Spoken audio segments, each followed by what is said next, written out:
This is Schaefer from the Ministry of Sailing, and in this week's Sailor's Debrief, we go one-on-one to interview a professional sailor who found themselves launched into the Pacific Ocean at midnight. Pro sailor, pro mistake. Get ready for a massive roll-up. Think about a candy bar. Right there.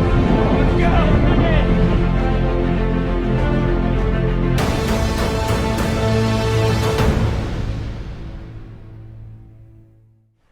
This sailor's going to share their mistakes so we can all learn from them. And then later on, I'm going to share with you one tip that everybody can make to their boat to make a recovery of a person overboard just a little bit easier. Dee Caffari is going to share her experience with us. She's skipper at a Volvo 65. She's on a team with a Volvo 65. She's soloed around the world one way, soloed around the world the other way to become the first female ever to do it. And in our conversations today, we're going to learn a lot from her. With humility and grace, she's taken time out of her busy schedule as she prepares to break the world record in the TJV in a trimaran. Before we get into the details, let me set up some background. Sailing vessel Awaka is a Santa Cruz 50. This is a reacher and she's super fast. It's really easy for this boat to hit 20 knots. Skippered by Michael Morazadeh. Michael is a member of the Cruising Club of America's Safety Committee and also the U.S. Sailing Safety Committees. Michael's crew consisted of 7 other highly qualified ocean racers. Tell me about your shift just before. Tell me what was going on right before the boat broached. Well, so we were California Offshore Race Week, second leg, Monterey to Santa Barbara, and we knew Point Conception is the big headland to get round. We know there's an acceleration there. We know it's short-lived. We were ready for it. It's coming up to midnight. The seawater's cold, as it always is in that location. We'd had a ton of wildlife during the day and some exceptional sailing, and we're sailing under Spinnaker. We know we've got to hold it for as long as we can, push as long as we can, because it gets super light just before Santa Barbara's finish, which was just round the headland. And I was on watch. I was trimming the Spinnaker. We have life jackets on because they're the rules. It was at night time anyway, but we always wear our life jackets. What I didn't do was I wasn't tethered onto the boat. I had my tether wrapped around me because I was of that mindset back then, lessons learned, but that I was active and I was moving around a lot, and it was just always just annoying that I couldn't quite reach what I needed to do. We had a driver, we had a watch, I was trimming, and we had an extra person. There was just going through the watch change. So every couple of hours we had a group change. So it wasn't the whole watch change, where one half of the boat goes to sleep and the new lot come on. We did it in a rolling system so that we always had continuity.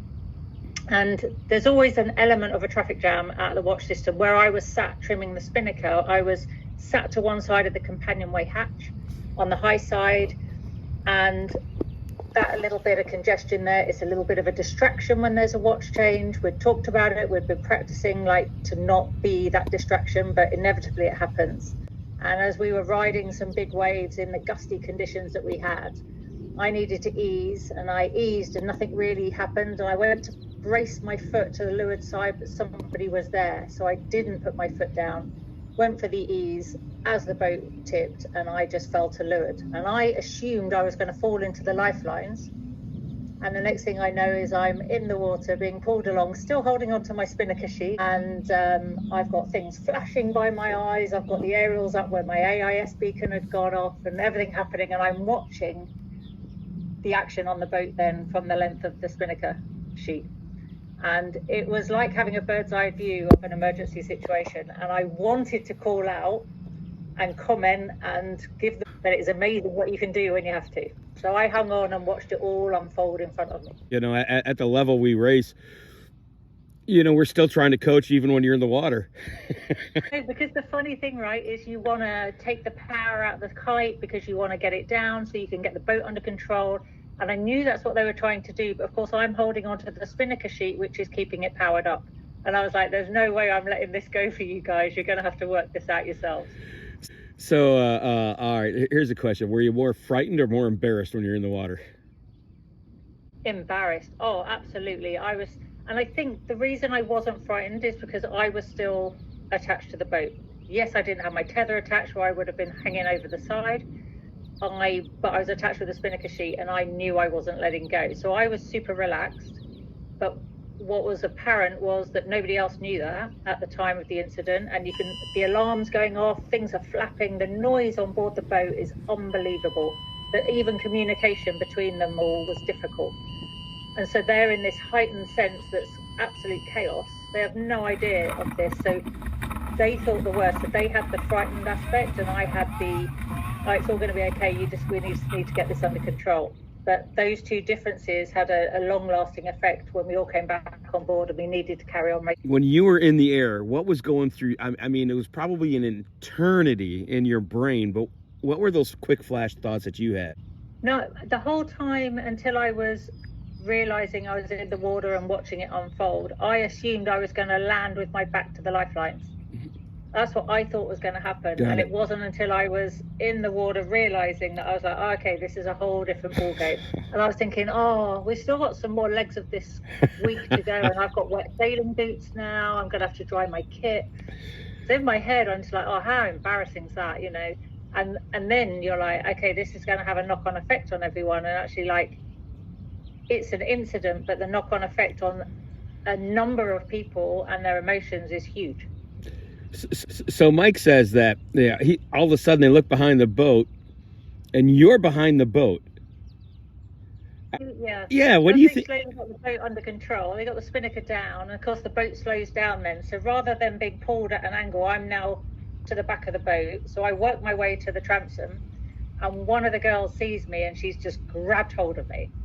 And I was like, can you just turn me around, because I'm actually like smacking my face against the side of the boat here. So we turned around and got myself comfortable, and I kind of thought, oh, I can relax now, but I just physically I couldn't do it. I was still holding on to what I could hold on to on the boat with a fierce grip.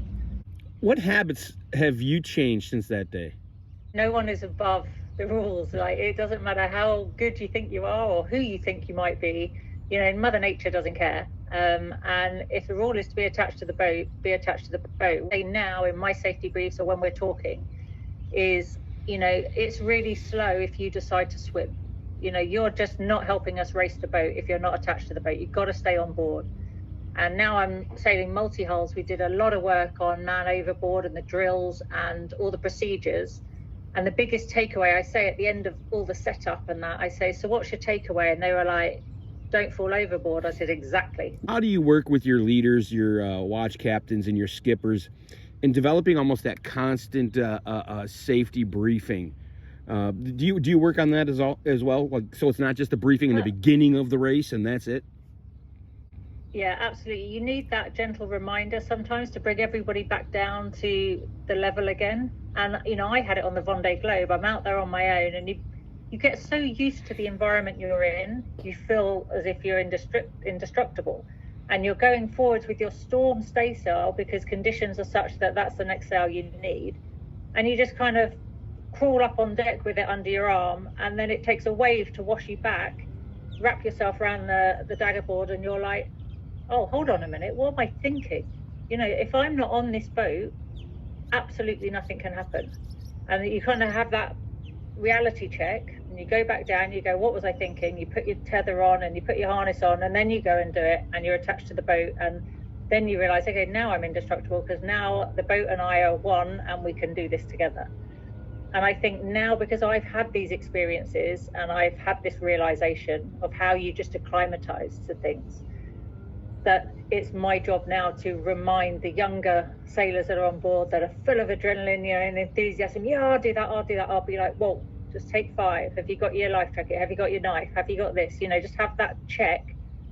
And even if it's just good habits, you know, now I'm just like, you know, where's your bag with all your kit in? Because when people change their kit, they don't necessarily empty their pockets and transfer all the safety kits. So we just have it in a bag, in a fanny pack that's worn, and it's just on, and it's just no drama. And it's just all these things that you kind of get used to, and you have to keep reminding. But absolutely, you need that reality check that no one is above this, and it can happen at any time to anyone.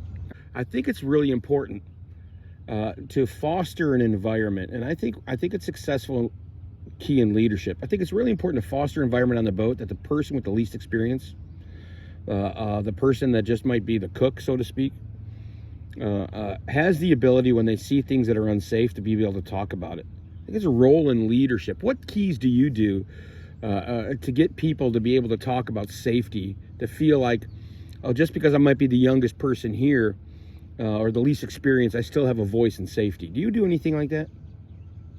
Definitely, but I think, your job is tough because at the elite end, people don't want to talk about it or admit to it, and that's the battle you have, because that's the best lessons to learn, and the realization that it happens to even the best kind of makes your new person coming into the sport much more confident, because if it can happen at that level, okay, so we all need to be doing this. It's not just something for beginners, this is something for everyone. You create the environment where everyone feels happy to speak and be heard, not just a noise.